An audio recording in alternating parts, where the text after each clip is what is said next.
Oh, eto na oh, yung sa baba at sa pinakamababa pa, eh nakuha ko na nga, yun na nga, yung pinisenta ko na, hiniwa ko na nga at buksan ko kung baka sakaling message. Wala! So dito, meron pa po, dito sa branch na mababa, meron na naman siyang tatlo. Tapos, doon sa branch 2, number 2, 1, 2, 3, 4, 5, 6. Okay? At dito sa branch 3, o kitang-kita pa yung pagkakaputol na. Hala!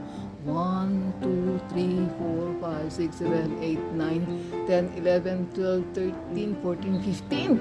Hala! Prolific din siya. Ito yung tinatawag na God's provision. Wala. Dito lang siya. Oh, ayan ang itsura ng ano niya. Oh.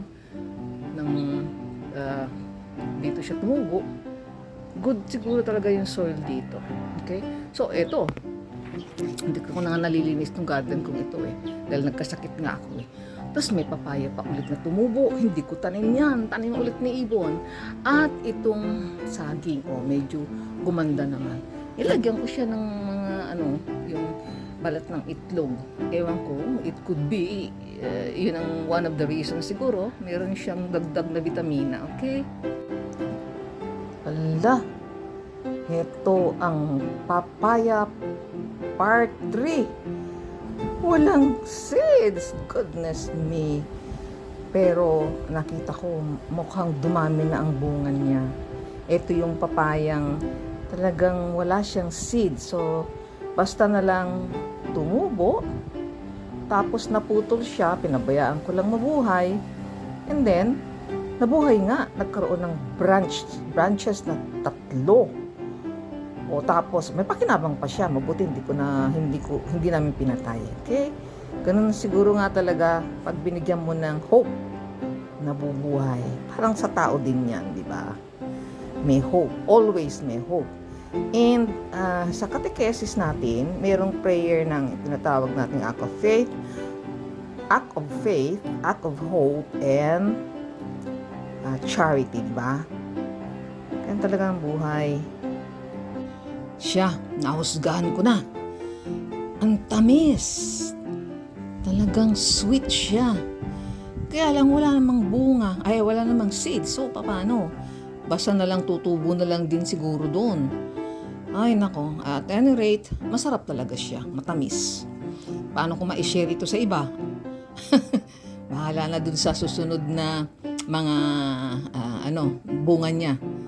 Kung mapapahinog ko ito sa puno, mas matamis daw pag sa puno na hinog. Tignan natin. Oh, eto naman ang story ng papayang binili ko online. Yung sabi nila maliit lang, marami na siyang bunga. What happened? Oh, nilagay ko siya doon sa tabi ng mga ornamental ko. Ganitong nangyari, hindi ko siya masyadong pinapansin. Dinididigan ko lang po.